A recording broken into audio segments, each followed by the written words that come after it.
Harbor Point was a city of cold steel and glittering glass, and tonight the snow fell thick, masking the grime of the industrial riverbank. It was a cosmetic illusion, turning the harbor into a landscape of pristine white and flickering lights for the annual Winter Shelters fundraiser. The air was sharp, smelling of salt water and diesel, a scent that clung to the air despite the wealth gathered inside the glass-walled pavilion. Ariana Vale navigated the polished marble floor, her hand held tightly by her daughter. At 29, Ariana lived a life measured in minutes, freelance jeweler by day, nursing student on the night shift, and a single mother every second in between. The invitation had been a fluke, donated by a wealthy client who admired her silverwork. She had come only because her daughter, Mira, loved the snow.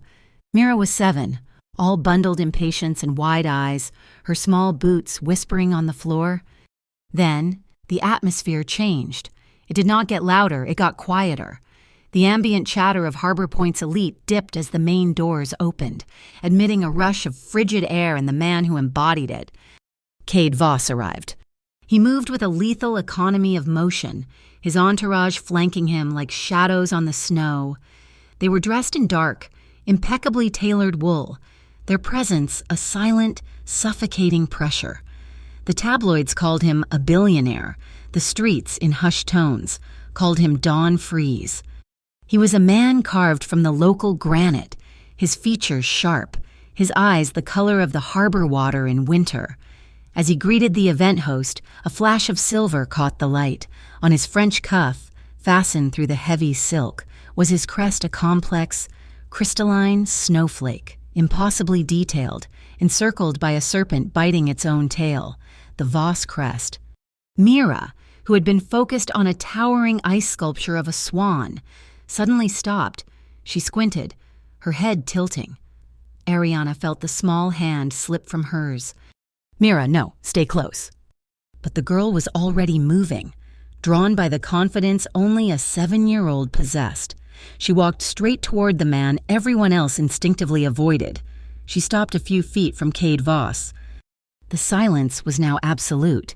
Cade, who'd been listening to a city councilman, slowly turned his gaze downward. Mira pointed on, her voice piping clear in the sudden stillness. "Excuse me, your pin. My necklace matches your pin." Ariana froze, her blood turning to ice water. She started to move, to apologize, to pull her daughter back.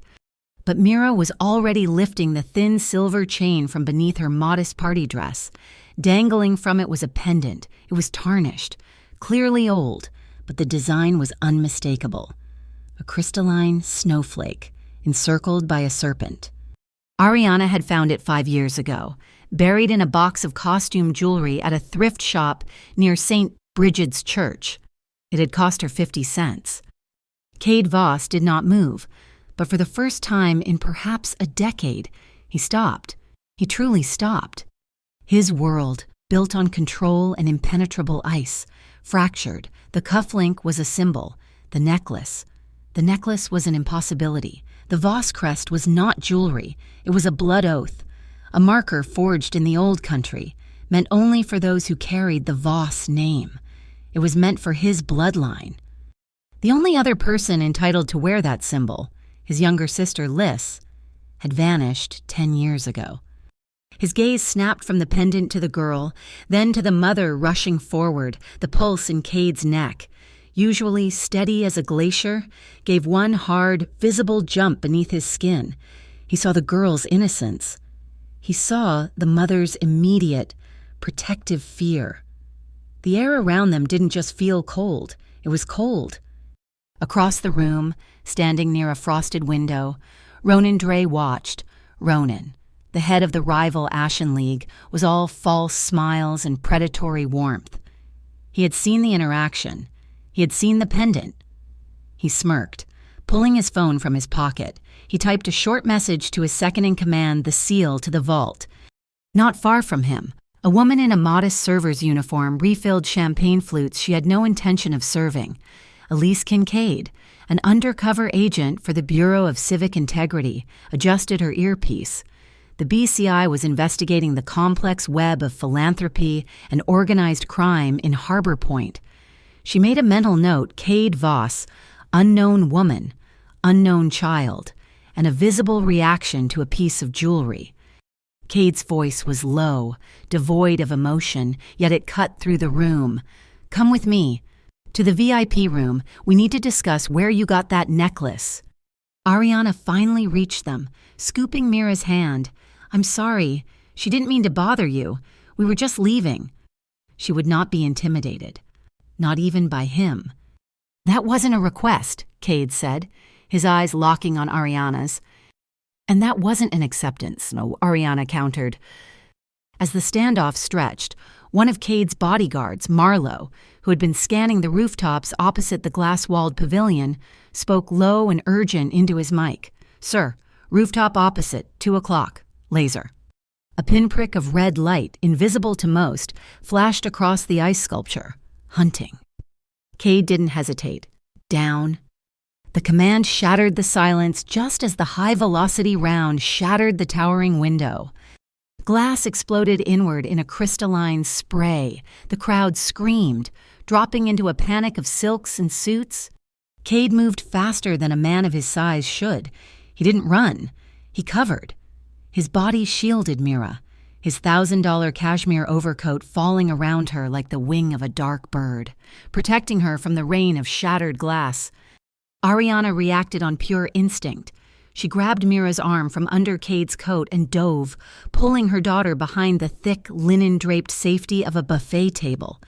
Ice cubes and shrimp cocktails scattered over the floor. Ariana shielded her daughter's head, her heart hammering against her ribs, her other hand closing instinctively, painfully tight around the snowflake pendant at her own throat. The chaos of the exit was a blur of focused violence and suffocating protection. Cade's men formed a moving wall, sweeping Ariana and Mira through a service exit and into the armored belly of a subterranean garage.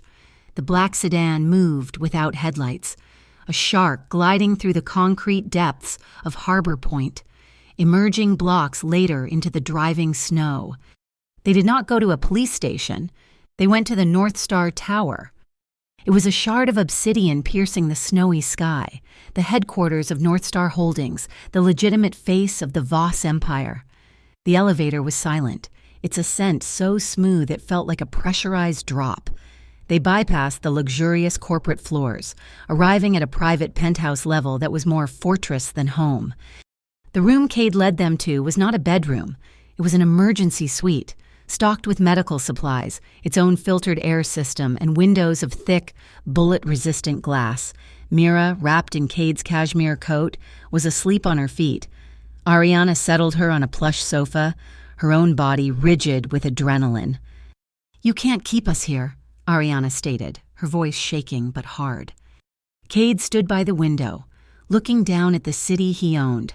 "I'm not keeping you. I'm protecting you. There is a difference." "I didn't ask for your protection." "No, you have it nonetheless," he said, turning. His face was unreadable. "My security just intercepted a broadcast on the Ashen League's network. The word is out. Whoever holds the Snow Serpent key is a target. You are no longer Ariana Vale, nursing student. You are the woman with the key." Ariana's hand went to the necklace, still at her throat. "This is just a piece of metal. It's a 50-cent trinket." "No," Cade said, his voice dropping. "It is one half of a pair. The other half is in my vault. Together. They open the Seraph Legacy casket?" He walked toward a sterile, minimalist bar, pouring 2 glasses of water, his movements precise. He handed one to her. She didn't take it. "My great-grandfather, Seraph Voss, believed in scorched earth when he consolidated power. He kept records of every deal, every bribe, every removal. He documented the purges. Those documents are in that casket. They are the foundation of my family, and they are the one thing that could send my entire empire into the ice." Ariana finally understood the weight of the thing she'd let her daughter wear. "I found it. That's all. I found it." He waited, his stillness demanding the truth. "It was years ago," she explained, her voice low. "Mira was 2. We were living in a studio apartment above a bakery. I was working 2 jobs. Saving for my first semester, I bought Mira's coat at the St. Bridget's thrift store. When I got home, I found that necklace in the pocket. I cleaned it, put it on a new chain, and gave it to her. I never knew. How could I know it was this? Cade looked at her, truly looked at her, seeing the exhaustion beneath the defiance. He saw the faint, fading scar on her temple from a time she didn't speak of, the manicured short nails of a woman who was both a student nurse and a jeweler, yet a sudden sharp memory of her file, which his team was already pulling, abandoned by her ex-boyfriend the moment she told him she was pregnant. Working nights, studying medicine, and raising a child alone, she was not like the women in his world. She was made of a different kind of steel. "I protect what is mine," Cade said, the words a simple statement of fact. Ariana's head snapped up. "We are not yours. We don't belong to anyone. We are leaving." "You can't," he said. Just as his phone buzzed, he glanced at it. "You won't survive the lobby." Deep below them, in the server-lined basement of the North Star Tower, Agent Elise Kincaid, now dressed as a high-level data tech, slid a magnetic beacon onto a primary server hub. Her BCI team was already feeding the signal into their mobile command. An alarm, silent and localized, tripped on a monitor in Cade's penthouse. His head of security, Marlowe, appeared at his side, whispering. "BCI just tagged the mainframe." Cade's eyes narrowed. "Did they breach?" "No, it's just a legal beacon. They're tracking data flow." "Let them," Cade said, dismissing him. "I want to see whose cage they rattle." Ronan Dre, meanwhile, was already launching his second attack. He couldn't get the key, but he could isolate the man. He released a doctored audio file and a falsified bank transfer to the Metro Prism, Harbor Point's most aggressive tabloid.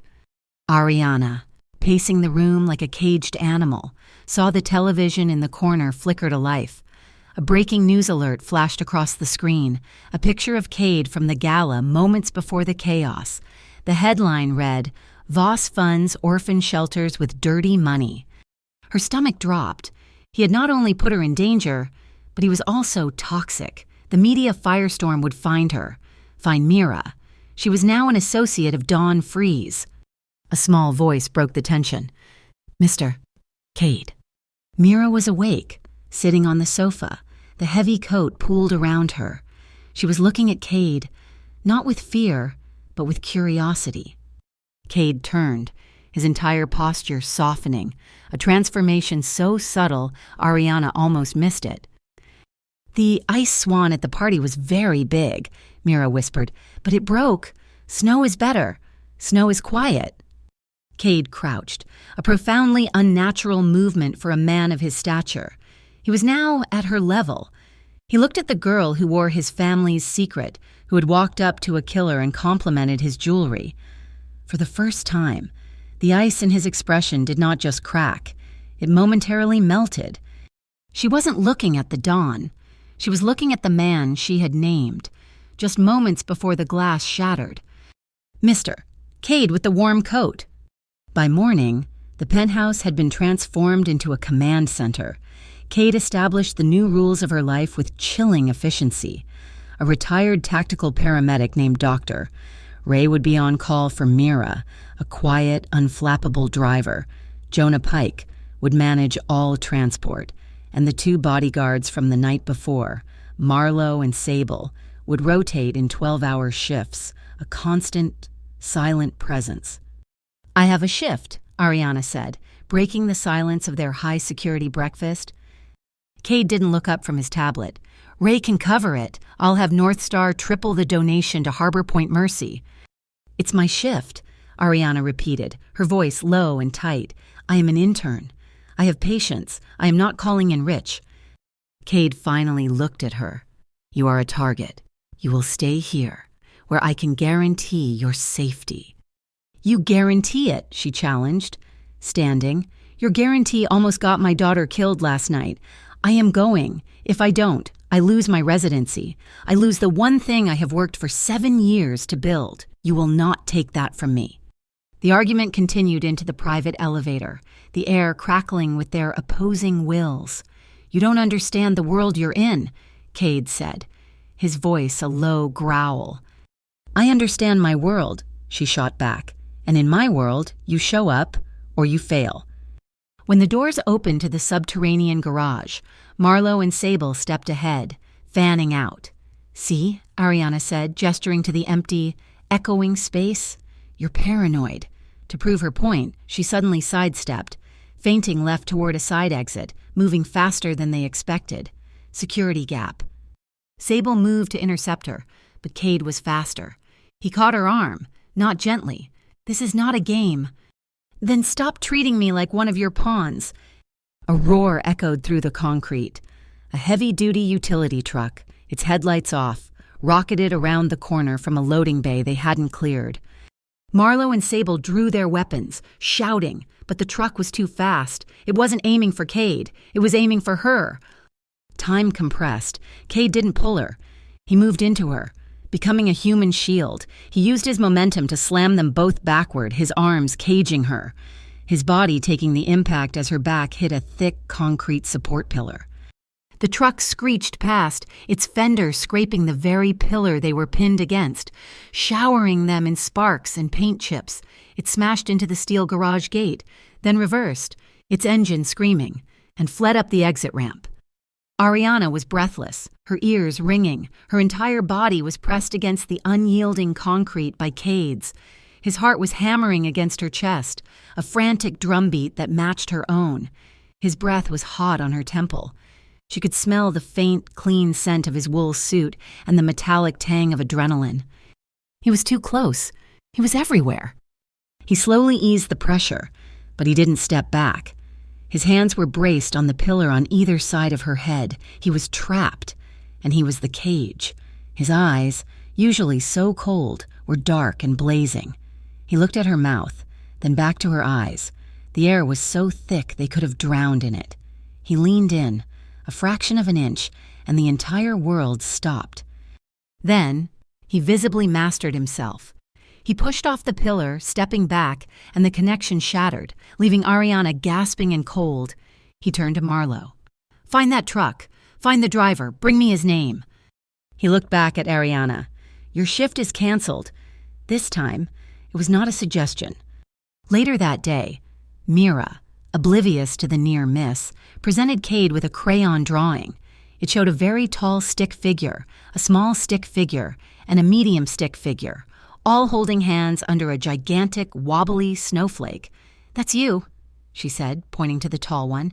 "You're not so grumpy in the drawing." Ariana felt a flush of embarrassment. Cade, however, merely looked at the drawing, a strange, unreadable expression on his face. He tacked it to the sterile, magnetic wall of the suite. "I look less intimidating." The outside world pressed in again. A call came for Ariana, routed through Cade's encrypted system. "Miss Vale, this is Elise Kincaid. We met briefly at the gala. I was hoping we could have a coffee." "I'm not really available for coffee," Ariana said stiffly. "I understand." Elise's voice was smooth, reasonable. "But I'm not a reporter. I'm with the Bureau of Civic Integrity.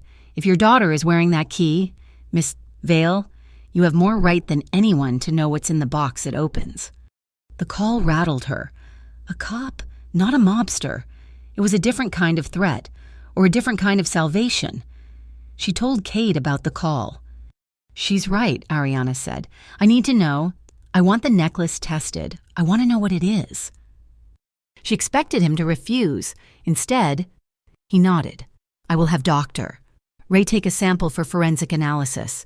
I want the truth as much as you do, even if it hurts." The threats, however, grew more personal. That evening, her phone, which she'd thought was secure, buzzed with a message from an unknown number. There was no text, just an image. It was a photo of Mira taken that morning, looking out the penthouse window. A moment later, a text arrived. "Return the snow, keep the child." Ariana ran to the bathroom, her hand over her mouth, stifling a sob. She would not let Mira see her cry. When she emerged, Cade was waiting. He had seen the terror on her face. "Show me." She handed him the phone. The ice in his eyes returned, harder than ever. It was the controlled rage of a glacier. "Pack," he said. "We're leaving." The new location was Gull Bridge, a brutalist concrete and glass safe house built into the cliffs an hour outside the city, invisible from the road. The only sound was the roar of the ocean crashing against the rocks below. That night, Mira slept in a secure room down the hall. The power was on, but the storm outside felt elemental. Ariana and Cade sat in silence before a massive, modern fireplace. "He won't find you here," Cade said. "They found me at your tower. They found me on my phone. They'll find me here." "No, this place is off my family's grid. It's mine." He promised her that his men would not enter her wing, that he would not enter. "I will not touch you, Ariana, not unless you ask." It was a promise so foreign in his world. It held more weight than any contract. They watched the fire. "I hate the ice," Ariana said quietly, surprising herself. "When I was a kid, I fell through a frozen lake. I remember the cold, the dark, the feeling of the ice ceiling just above my hands." Cade looked at the flames, his profile carved by the light. "In my family, you don't run from the ice. You become it. It's the only way to survive." He turned his gaze to her, and the firelight danced in his pupils. "I am the ice, Ariana, but I know how to hold a person." The report from Dr. Ray arrived the next morning on a secured tablet. The forensic scan of the pendant was complete. "The alloy is old, pre-war," Cade read aloud, his voice flat. He enlarged the image of the serpent's eye. "But they found it, on the inner rim, micro-engraving." Ariana leaned closer, reading the tiny script. It was a string of numbers, coordinates, and a date. "I recognize that date," Cade said, his face hardening. "It was 10 years ago, the night my sister Liz disappeared." He strode to the massive window, the tablet reflecting the gray ocean. He spoke to Marlowe, who was just outside the door. "Run these coordinates. Archive satellite imagery for this date, South Harbor Point." The answer came back within an hour. The satellites showed a single, refrigerated structure at the edge of the abandoned shipyards. "Warehouse 15, Marlowe reported. "It was an industrial ice house. It's been defunct for years." Cade's expression was grim. "No, it hasn't. It's the primary distribution hub for Ronan Dre's charity, Ashen Relief." The revelation was interrupted by Marlowe, who requested a private word. Cade stepped into the hall. Ariana watched through the reinforced glass. The conversation was tense. Cade's posture went rigid, his hands clenching. He turned and slammed his fist against the concrete wall, a single, violent motion. He re-entered the room, his hand bleeding from the impact. "We have a problem," he said, not referring to his hand. "We have a mole. Ronan knew we were moving to Gull Bridge." "Who?" "Sable." Ariana was stunned. The quiet, watchful female bodyguard. "Why?" "Ronan has her younger brother. He manufactured a parole violation, had him taken to a private holding cell. He was bleeding her for information in exchange for her brother's life." "My God," Ariana whispered, "are you going to—" She couldn't finish the sentence. "Kill her." Cade looked at her, his eyes cold. "She endangered Mira. She endangered me." He paused. "Marlowe is activating a North Star legal aid team. They are extracting her brother from holding right now. He will be on a plane to Seattle by midnight. Sable will be paying off her debt to me under Marlowe's supervision for a very long time. Loyalty, I find, is stronger when it's bought with mercy than with fear." Ariana looked at the blood dripping from his knuckles. "You're hurt." "It's nothing." "It is not nothing. You hit concrete." She went to the trauma kit doctor. Ray had left, pulling out sterile solution and bandages. "Sit. That's an order, not a request." To her surprise, he sat on the edge of the sofa. She took his hand. It was the hand that had slammed them against the pillar, the hand that had held her in place. Now, it was just damaged. "This is from the gala, too," she noted, seeing a thin, angry red line on his palm, hidden by the fresh blood. That glass cut you." "It's fine." "Stop saying that. It's infected."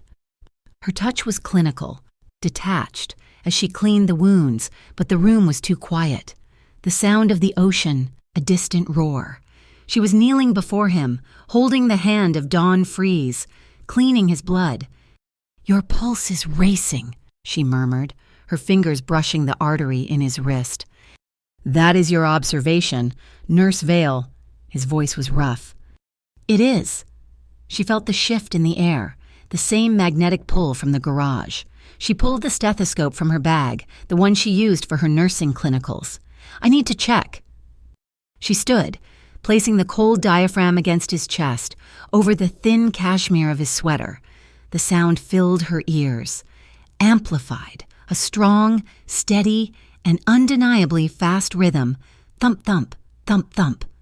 It was the only sound in the world. He was looking at her, his eyes dark, watching her. He was ice, but his heart was pounding. "You're human," she whispered, realizing it for the first time. Cade covered her hand with his uninjured one, pressing the stethoscope harder against his chest, trapping her hand there.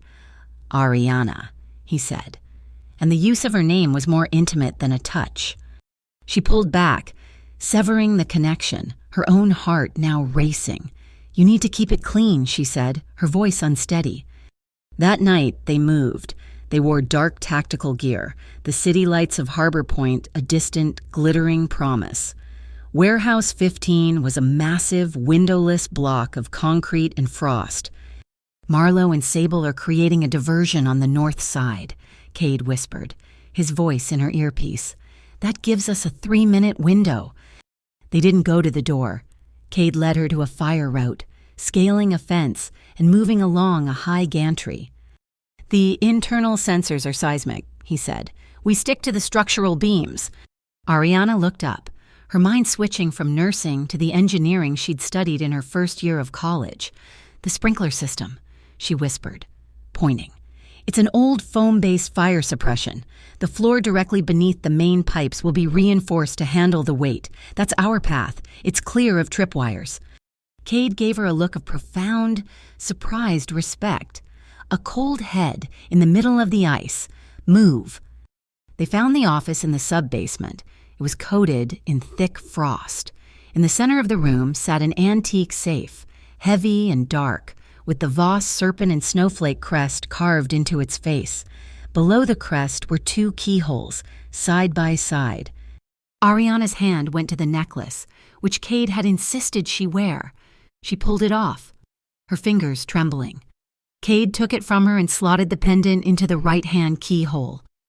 With a heavy, oiled click, the key slid home. The lock turned. A single floodlight snapped on, blinding them. "Bravo!" A voice echoed from loudspeakers, thick with sarcasm. It was Ronan Dre. "You brought the key. I was so hoping you would." An alarm began to blare. Not a siren, a chemical warning. "He's flushing us," Cade shouted, grabbing her. "He knew we were coming." "He's been watching you." "Don Freeze," Ronan's voice laughed. "Watching you lose your edge. Tell me, how is Liz? You must be so close to finding her now. Give me the key, Cade, and I'll return all the missing children." The taunt hit Cade like a physical blow. "The sewer line," he snarled, pulling Ariana toward a grate. They escaped through the dark, rushing water, emerging into a drainage canal. As they ran, they passed the warehouse's main loading bay. It was filled with crates stamped with the Ashen Relief logo, ready for shipment. "This is disgusting," Ariana said, stopping. She was furious. She ripped the label off one crate. It wasn't medical supplies. It wasn't blankets. It was just insulation, fake aid. "This is what he's building his empire on," she said, her voice shaking with rage. "He's using your family's history to cover his own crimes." She turned to Cade, the mud and grime of the tunnel streaking her face. "I don't care about your family's legacy. I care about this. I choose to stand with the victims. Cade, not the empires." Cade looked at the fake supplies, then at her, his face a mask in the shadows. "Then stand with me," he said, his voice raw, "and let's use your truth to expose it all, even the parts that belong to my family." They returned to the Gull Bridge safe house soaked, freezing and streaked with the filth of the sewer. A punishing wind howled off the ocean, rattling the thick windows. As Ariana finished showering, the lights in the house flickered twice and died, plunging the cliffside fortress into near blackness. The emergency generator kicked in, providing low, ambient light, but the electric heat remained off. The house was already cold. Cade was in the main room, kneeling before the massive stone fireplace, stacking dry logs. Mira was bundled on the sofa, fast asleep, her arm thrown over her stuffed bear. Comet! The fire caught with a whoosh, throwing a sudden warm glow over the concrete walls. Ariana stood in the entryway, shivering violently in a thick robe, the adrenaline from the warehouse, the escape. The confrontation with Ronan's voice had finally worn off, leaving her bones rattling. Cade looked up. He rose, walking to a storage chest and pulling out a heavy, dark gray wool sweater. He approached her slowly, as if not to startle her. He kept a respectful distance, but the space between them felt charged. "This is dry and warm," he said, holding it out. She reached for it, her fingers clumsy with cold as she took it. His hand, the one she had bandaged, brushed against her bare knee where the robe had parted. It was an accidental touch, a spark of friction. He instantly retracted his hand, his eyes locking on hers. It was a silent question, a pause that acknowledged the line they were standing on. Ariana didn't move away. She held his gaze. She was tired of running, tired of being cold. She put on the sweater, the heavy wool falling to her mid-thigh, smelling faintly of cedar and him. Then, she did the one thing he didn't expect. She stepped forward, took his injured hand and held it between both of hers, rubbing it gently, bringing warmth back to his fingers. "The ice you carry," she whispered, her voice rough. "It's not just for survival, is it?" "It was," he replied, his voice a low rumble, his gaze fixed on her hands, until it became a cage. "I was cold from fear," she said, looking into the fire, "afraid of falling through, afraid of being hurt again, of losing Mira, of losing myself." She looked back at him. "But I am not cold right now." The heat from her hands was seeping into his. The firelight carved shadows and planes onto his face, softening the brutal lines. He was just a man, standing in a storm, holding onto a woman who held his family's past in her pocket. He used his free hand to cup her face, his thumb brushing her cheekbone, just below her eye. The touch was feather-light, a question. He was testing the ice, seeing if it would hold his weight. She leaned into his palm, a silent, trembling yes. His head dipped, his lips brushed hers, once, a bare whisper of warmth. It was a test for her, but also for himself. A check on the control he prized. She didn't pull back. Her eyes fluttered closed. He kissed her again. It was not the desperate, bruising kiss of his world. It was deep and slow and searching. It was a promise and a question, all at once. She tasted the smoke from the fire on him, felt the warmth of his breath mingle with hers. Her hands moved from his hand to his chest, feeling the solid, steady beat of his heart beneath her palms. His hand moved from her face to the small of her back, a solid, grounding pressure that pulled her fractionally closer, holding her securely, as if she were the only real thing in the room. There was no desperation, only a profound, unfolding recognition. He was the first to break the kiss, though he didn't move away. He rested his forehead against hers, their breath mingling in the cold air. The roar of the ocean outside was a counterpoint to the sudden, fragile peace inside. They didn't speak. They sank down onto the thick plush rug in front of the fireplace, the world reduced to the crackle of the logs and the sound of the waves. He lay on his side, and she settled against him, her back to his chest, his arm securely around her. He was solid and warm and here. "Stay," he whispered, not as a command but as a plea. "Here, Right now." She relaxed, for the first time in days, and let the ice melt. She woke to the smell of chocolate. The storm had passed, leaving the world outside draped in a brilliant, blinding white. The fire was a bed of glowing embers. She was still on the rug, covered with a heavy blanket. Cade was in the kitchen alcove, stirring a small pot on the gas stove. He was dressed, but his hair was disheveled from sleep. He looked domestic. "Hot cocoa," he said, seeing her stir.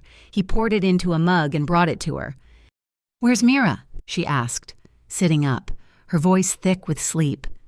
"Still asleep with Comet," he said, handing her the mug. She didn't stir, even when I added more wood to the fire. Ariana took a sip. It was dark, rich, and hot. She watched him over the rim of the mug. Last night had happened. The fear, the intimacy, the quiet. "What happened last night?" she started. "It doesn't tie us to tomorrow." Cade sat on the edge of the hearth, nursing his own mug. "No," he said, meeting her eyes. "It doesn't, but it gives us the choice." The silence that followed was comfortable, new. It was broken by the buzz of Cade's secured satellite phone on the mantel. He picked it up, read the screen, and his posture stiffened.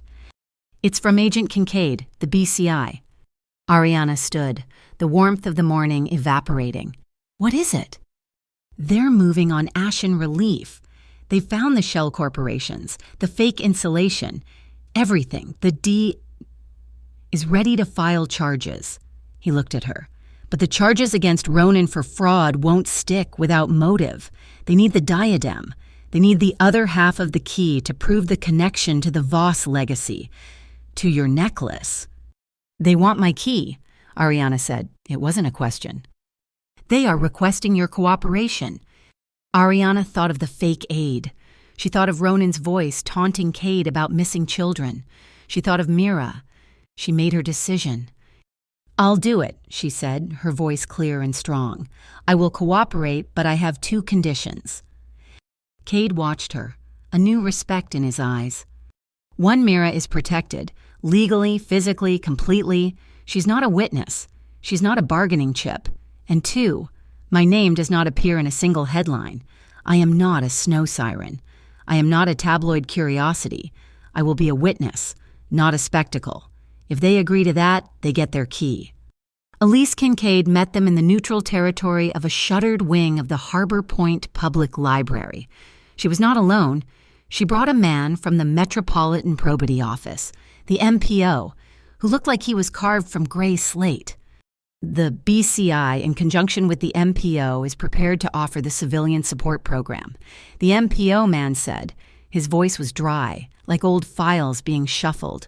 "Full relocation, new identities for you and your daughter, new social security numbers, school transfers. You will cease to exist." Ariana felt a cold stabilization, a life as a ghost. "In return," Elise continued, her gaze fixed on Ariana, "we need your full, unrestricted testimony, and we need the key, now, logged as evidence." Cade, who had been examining a map of the city's old shipping lines, finally spoke. "No." The MPO agent bristled. "Mr. Voss, you are not in a position, You are not getting the key," Cade said, his voice quiet, which made it infinitely more dangerous. "You will get it when Ronan Dre is in custody, and you will get her testimony, but her name, and her daughter's name, will remain under seal, permanently. They will not be part of the public spectacle." "We don't bargain," the MPO man snapped. "I do," Cade replied, "and I am telling you the terms. If your legal machine fails, if Ronan walks because of a technicality, I will handle him. Personally, you are to focus on Ashen Relief. I will take care of the rest." Elise held up a hand, silencing her colleague. "There's a complication. Cade, it's why this needs to be clean." She slid a tablet across the oak table, its screen angled so only they could see. It showed a heavily redacted ledger, decades old. "The BCI wasn't always the BCI," Elise said, her voice low. "We have an internal review unit, the Atlas cell. Back in the day, it was flexible." Cade's eyes narrowed. Get to the point, Agent. The Atlas cell, during its inception, received significant anonymous funding that kept its agents looking the other way at the docks while certain enterprises were established. The funding, she said, tapping the screen, originated from North Star Holdings under the leadership of Don Seraph Voss. The air left Ariana's lungs. The good guys were dirty. They were all dirty. Your family's past is wrapped around our investigation. Cade, Elise said, the only way to cut Ronan out clean is to use the key, but using the key might just open the casket on your own family's legacy, too. The drive back to Gull Bridge was suffocatingly silent. Ariana was trapped. If she cooperated, she was handing the BCI a weapon that could be aimed at Cade. If she refused, she was letting Ronan win, letting the victims of Ashen Relief remain voiceless. She, a single mother who just wanted to be a nurse, was now the moral center of a war between two empires. That night, as the storm raged, Cade found her standing in the dark, watching the waves. He didn't turn on the light. He placed a small wooden box on the table. My sister, he said, his voice raw. Liz, before she disappeared, she was obsessed with codes. She was an artist. He opened the box. It was not a diary. It was a journal, filled with intricate, impossible drawings. They were snowflakes and stars and winding serpents. The central image, the one that repeated, was a snake, its scales made of ice, eating its own tail. She called it the ice serpent, Cade said, his fingers tracing the drawing. She said it was our family, cursed to consume itself to stay warm. Ariana turned a page. Tucked inside was a complex drawing, almost a blueprint of a building. It was geometric, all sharp angles, labeled with a single, elegant word frostline. I believe it's a place, Cade said. The place where the two halves of the key were last together. The complex where my great-grandfather held court. He looked at her, the ice in his eyes completely gone, replaced by a desperate, human plea. This is her. This is all that's left of her. I am trusting you with this.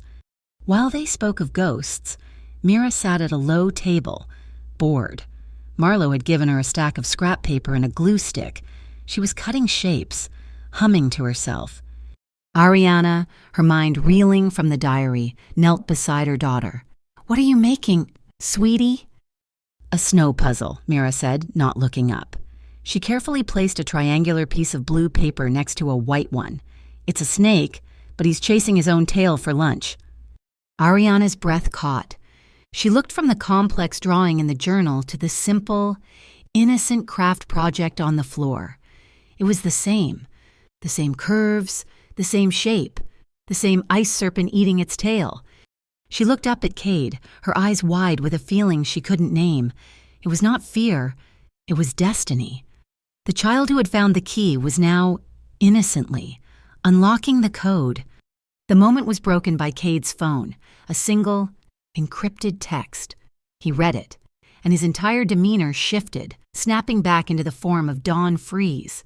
Sable, he said. Her penance is complete. What is it?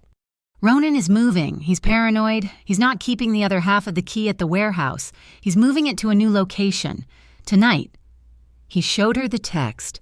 Transport Bay 14, at the old shipyards, midnight, Friday. The plan came together with brutal speed. Elise, Ariana, and Cade met on a wind-swept pier, the air smelling of salt and decay. It's a trap, Elise said. He knows we're coming. He knows someone is coming, Ariana corrected, her voice hard. He expects you, or Cade. He doesn't expect me. Cade turned. No, absolutely not. He's been threatening my child. Cade, she said, her voice shaking with a cold fury. He thinks I'm a terrified civilian. He thinks I'm your weakness. He's wrong. I'm the bait. I bring my half. He brings his... That's the only way he'll show his hand. Elise nodded slowly. She's right. It's the only play. Cade stared at the gray, churning water for a long minute. Agreed, but the BCI stays back. My team, Marlowe and Sable, will be her shadows. Your team provides the perimeter and the arrest, and your report will state that you were acting on an anonymous tip. North Star is not part of this." "You have my word," Elise said. That night, the safe house was quiet. The air was thick with what was to come. Cade found Ariana by the window, where she was clutching the snowflake pendant. He didn't touch her. He stood beside her, their shoulders almost brushing. "Tomorrow," he said, "my people will be everywhere. You will not be alone for a single second." "I know, but if it breaks wrong—" "Ariana," he said, his voice low, "if the plan fails, if I go down—" He turned her to face him, his hands gripping her shoulders, his gaze heavy. "You do not stop. You do not look back. You do not try to help me. You find Sable. You give her the word Riverlight, and she will get you and Mira out of this city. You run. Promise me." She looked into the eyes of the man made of ice, who was offering to be the wall that broke so she could escape. "I promise." Pier 32 was a graveyard of steel. The shipping containers were stacked 6 high, creating a rusting, lightless maze under the weak yellow glow of the port lamps. It was just after midnight on Friday. A cold, heavy mist rolled off the black water, slicking the metal under their feet and tasting of salt and industrial decay. The only sounds were the groaning of ships and the rhythmic, high-pitched squeal of a distant loading cable.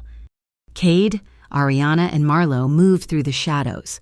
Cade was a void in the darkness, dressed in functional black, a tactical earpiece his only visible accessory. "BCI perimeter is set," his voice whispered, broadcast only to her. "Elise is 5 minutes out." Marlowe was at the wheel of a heavy-duty forklift, its engine idling low.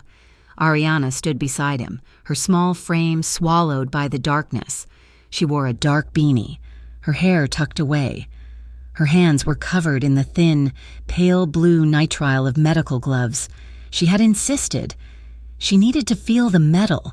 She'd said. Her heart was not racing.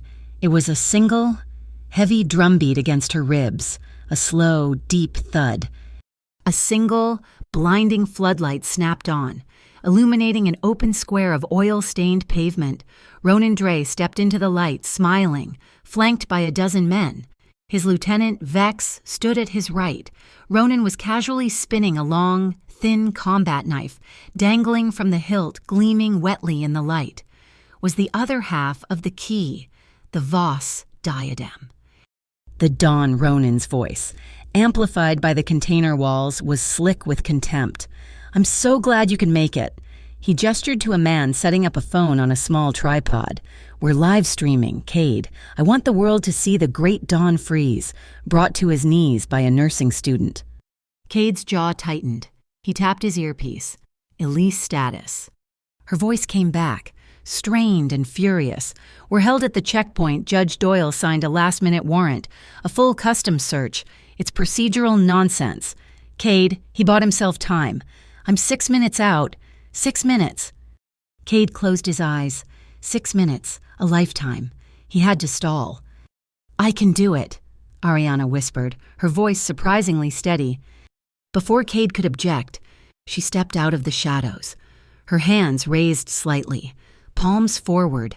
The pale blue gloves were stark in the floodlight. Ronan laughed. "The snow siren finally decided to join the party. Come to give me your half." "Ariana, get back," Cade ordered, his voice a low growl. "No," she said, her voice clear. She looked past Ronan, her gaze sweeping over his men, the ones who looked like they were pulled straight from the southern docks. She switched languages, her voice dropping into the rapid, sharp cadence of the Spanish she'd learned in the emergency rooms of Harbor Point Mercy. "Están aquí por él," she said, her accent passable, her intent clear. "Pero saben por qué están aquí? Por un legado, o por la basura que guarda en el almacén 15. The men stirred. This was their language, not Ronan's. "Él no les está pagando con dinero," she continued, taking another step forward. "Les está pagando con mantas falsas y medicinas caducadas, vilas cajas, la ayuda falsa de Ashen Relief. Él les miente a ustedes, mientras se ríe de las familias que ustedes dicen proteger. Ronan's smile vanished. "Shut up!" he barked at Vex. "Grab her!" Miles away, in the supposed safety of Gull Bridge, Mira was on the floor, playing with a small toy walkie-talkie. Sable, fulfilling her penance, sat in a chair, watching the door. The radio crackled with static, and then a smooth, quiet voice emerged. It was not the local station. "Mira, do you hear me? Mira, your mommy is in trouble, but you can help her. Just go to the kitchen window." Mira's eyes went wide, but before she could even form a word, Sable was moving. She crossed the room in 2 strides, snatched the toy, and tore the batteries from its compartment, her movements precise and violent, the voice cut off. The child was unharmed, just confused. "It's just a broken toy, Mira," Sable said, her voice firm but not unkind. "Let's read a book." As Vex moved on, Ariana, Cade stepped from the darkness. "You want me? Ronan. Here I am." The distraction had worked. Ronan, furious, waved Vex back. "Him. Forget her." The 2 men circled each other on the pavement, which was slick with a thin film of ice from the mist. Cade was a technician. All brutal economy and weight. Ronan was faster, fueled by narcissistic rage. Cade landed a heavy, driving blow to Ronan's ribs, a sound like a wet towel snapping. Ronan stumbled back, wheezing, but came up fast. Cade blocked a wild swing, but he hadn't seen the smaller blade palmed in Ronan's left hand. The razor-sharp edge sliced across Cade's side, tearing his jacket and shirt. A thin, dark line of blood welled instantly. Cade grunted, grabbing Ronan's wrist and twisting. Hard, the knife clattered to the pavement. Just then, a ship's horn blared from the harbor, deafening, the signal. A wall of blue and red lights flooded the yard. "BCI, hands in the air!" Elise's voice boomed over a loudspeaker. Panic.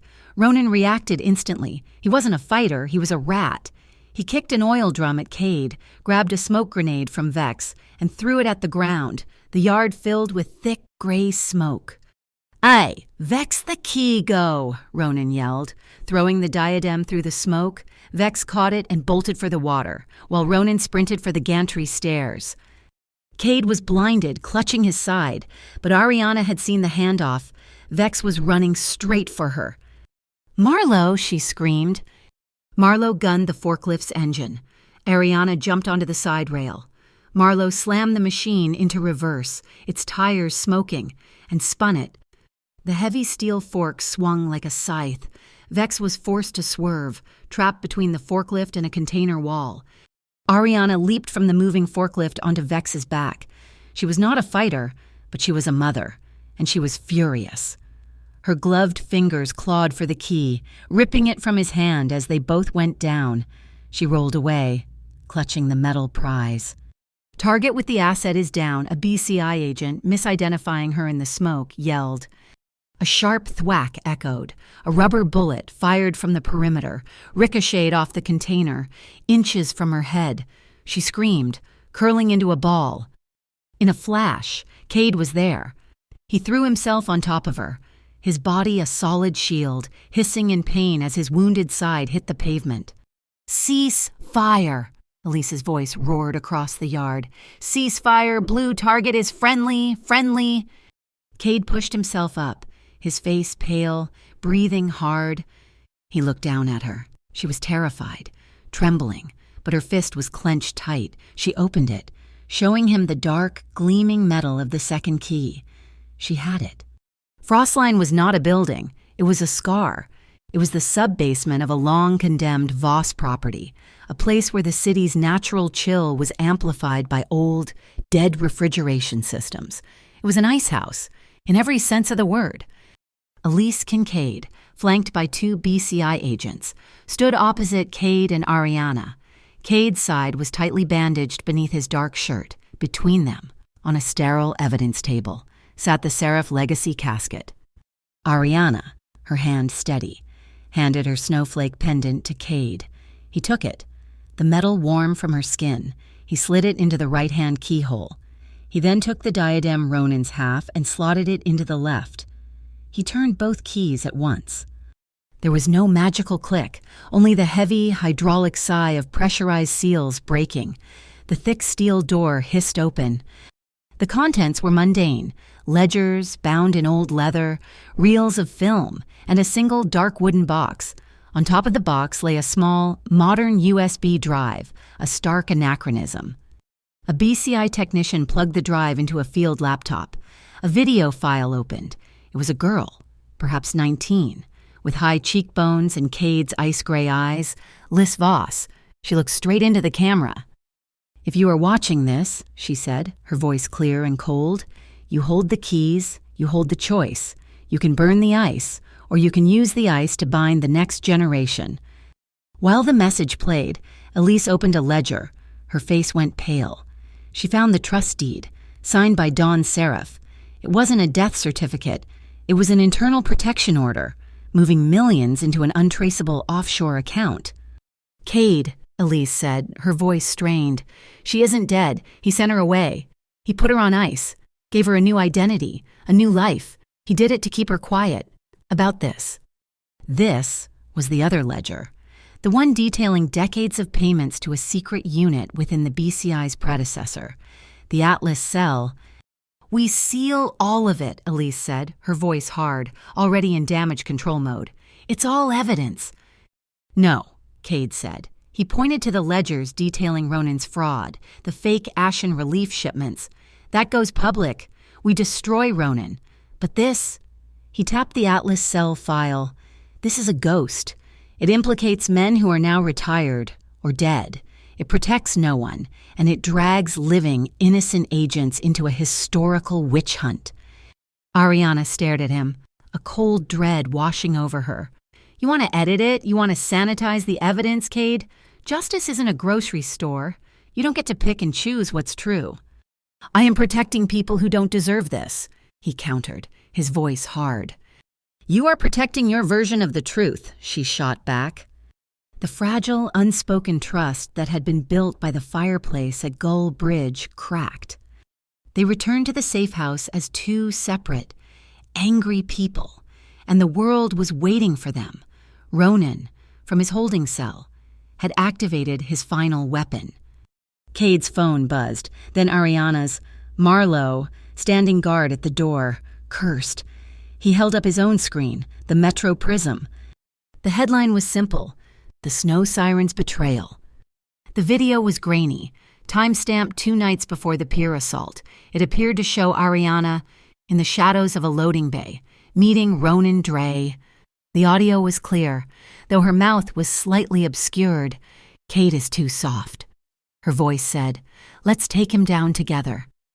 It was a perfect, seamless deep fake. It was a lie, but it was lethal. The storm broke. Social media, fed by Ronan's network, was a tidal wave of filth. They called her a grifter, a honeypot, a siren who had used her child to trap the dawn. The true crime podcasts had a new star. Ariana sat on the concrete floor, her arms wrapped around her knees, watching the waves crash. She was numb. The final blow came an hour later, a call from the secure school where Mira was being watched. The child had overheard 2 aides talking. She had seen a headline on one of their phones. She was in the nurse's office, crying, refusing to speak. She thought her mother had been arrested. That was the line. They could attack her. They could call her a whore. But they had touched her daughter. "I'm done," Ariana whispered, her voice dead. "I'm leaving. I'll take her. We'll go. I don't care about the keys. I don't care about the BCI. I'm taking her. And we are disappearing." Cade stood over her, his shadow falling across her. He watched her for a long time. "You're right," he said, his voice quiet. "There is only one way to make you and Mira truly safe, to cut you out of this, permanently." He walked to the satellite phone and dialed Elise Kincaid. "You want the Atlas Cell files? You want Dawn Seraph? You can have them. You can have all of it. I will take the fall for my entire family. I will be the story. I will give you my entire empire." Ariana looked up, horrified. "Cade, no." "In exchange," Cade continued, his eyes locked on Ariana, "you activate the Family resettlement program. Ariana Vale and Mira Vale cease to exist. You give them a new life. Clean. Somewhere Ronan's memory can never touch them. You erase them, and I will give you the Voss legacy. He was offering to burn himself to the ground to save them. He would become the ice, the wall, the sacrifice, so they could escape. Ariana stood up, her legs shaking. She walked over to him, her eyes tracing the lines of his face, the ice, the pain, the terrible resolve. Mira asked me last night if we were going home, Ariana whispered, her voice breaking. I told her yes, and she pointed at you. She put her hand on his chest, feeling the steady beat of his heart. She thinks you are home, Cade. She shook her head, a terrible, beautiful clarity dawning. I will not run. I will not let you take the fall. We can't use your edited truth, and we can't hide behind my fear. There is only one way out. She looked up at him, the crack in their relationship mending into something stronger, forged in fire. We tell all of it. We expose Ronan. We expose the Atlas cell. We expose Don Seraph. We tell the whole ugly, terrible truth, even if it destroys us, even if it ruins your empire. Cade searched her face, seeing not the fear he expected, but a strength that matched his own. The ice in his eyes didn't just crack, it receded, revealing the man beneath. All right, he said, his voice rough. He covered her hand with his. We don't burn my truth or your truth. We burn the whole ice house. He took a deep breath. We burn it with the light. The pressure of the coming storm compressed the air. The meeting was held in a secure BCI conference room, windowless and gray. It was not just Elise Kincaid and the MPO agent. A woman from the U.S. and Commerce Security Commission, the UCSC, was now heading the task force, her authority absolute. Let's be clear, the UCSC woman said, her eyes on Cade. You are not receiving immunity. Mr. Voss, you are a conditional provider. Your cooperation regarding the Atlas cell files is noted, but it does not absolve your family of its history. I am not here for absolution, Cade said, his voice flat. I am here to ensure the evidence is presented in its entirety.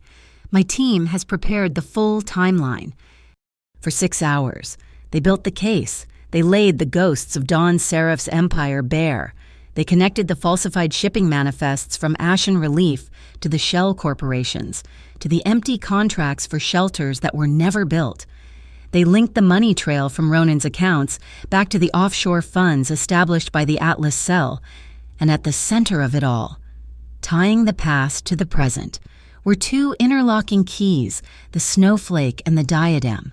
Ariana, no longer a victim, spoke with the cool precision of a nurse, identifying the key, the warehouse, and the threats. When it was over, Cade's only personal request was for Mira. The next morning, Marlowe drove Mira to a small, private school called Riverlight Elementary, a building North Star had quietly funded for years. He walked her into the admissions office. This is the new student, Marlowe said. She's here for her Aurora band. The administrator, a kind-faced woman, smiled and knelt before Mira. Hello, Mira, we have a present for you. She opened a box. Inside was a small, woven bracelet, bright pink, with a silver charm shaped like a star. This is our magic band, the woman said. It makes sure we always know where our friends are, so no one ever gets lost. It was a tracking device, friendly, non-invasive, and now active. Mira was in a secure bubble. That night, the eve of the public hearing, the safe house was tomb quiet. Mira was asleep, the pink bracelet on her wrist. The sky had been clear, but a sudden, brief storm cell moved in from the ocean. Rain began to lash the windows. Ariana was standing on the covered patio, watching the rain, when Cade joined her. The air was cool and smelled of ozone and wet pine. They stood in silence, not touching, just watching the downpour. I used to love the rain, she said quietly. It felt like the world was getting a clean slate. Now, I'm not so sure. The world doesn't get clean slates, Cade said. It just gets resurfaced. A gust of wind blew a sheet of rain onto the patio, soaking them both in a matter of seconds. Ariana gasped, and for the first time in weeks, she laughed, brushing wet hair from her face. Cade just stood there, letting the cold rain hit him as if welcoming the shock. He turned to her, his dark shirt plastered to his skin, the bandage on his side a stark white beneath. "We should go in." "Inside. In the kitchen." She handed him a towel, their hands brushed, the brief. Cold shock of the rain had broken the tension. She was drying her hair, and he was staring at his hands. "I'm afraid," Ariana admitted, her voice so low he barely heard it. He looked up, surprised. "Of the hearing." "No," she said, her eyes meeting his. "I'm afraid of what happens after. I'm afraid you'll shatter when all of this, your empire, the ice, when it all falls apart." Cade put the towel down. He stepped closer, taking her face in his hands, his touch reverent, not possessive. His gaze held hers, and the ice was gone. There was only the man, exposed and raw. "If I shatter, Ariana," he said, his voice rough, "then you hold the part of me that's human." He leaned in and kissed her, a deep, binding kiss of promise. Not of passion, it was a seal, a vow. His hands were clasped at the back of her neck, and hers were on his chest, feeling his heartbeat, steady and strong beneath her palms. The moment was broken by the sharp, insistent buzz of the secure phone. Cade pulled back, his eyes still on her, and answered it. "Kincaid." He listened. The warmth in his face vanished, replaced by a glacial fury that was terrifying to behold. "Which one?" He didn't ask it as a question. He hung up. "There's an arrest warrant out for one of my team.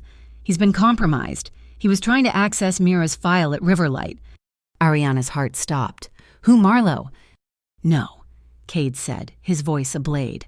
"Jonah Pike, the driver. He has gambling debts. The Ashen League found them, and he's been feeding them Mira's routes, her school, her safe locations." "Oh, God," Ariana whispered. "Where is he? Where is Mira?" "Mira is secure," Cade said, already moving. "Sable is with her at the school, and Pike is with Marlowe. He was on his way to his car when Marlowe detained him." Sable's interception had been a masterpiece of quiet efficiency. No violence. She had simply stepped in front of Jonah in the school's empty parking garage, flanked by 2 MPO agents. "Your ride's here, Jonah," she'd said, as they cuffed him. Mira had been safe inside, reading a book, never aware a threat had even existed. The betrayal solidified something in Ariana. "After the hearing," she said, her voice hard as steel, "I'm not just giving testimony." Cade paused. "What?" "They protected Ronan's victims from physical harm, but he ruined their names, like he tried to ruin mine," she said. "In exchange for my full, public statement after the sealed hearing, I want the BCI and the MPO to issue a public commendation, a full, detailed report clearing the names of every victim of Ashen Relief. I want their honor back." Cade looked at her, a slow, deep admiration dawning.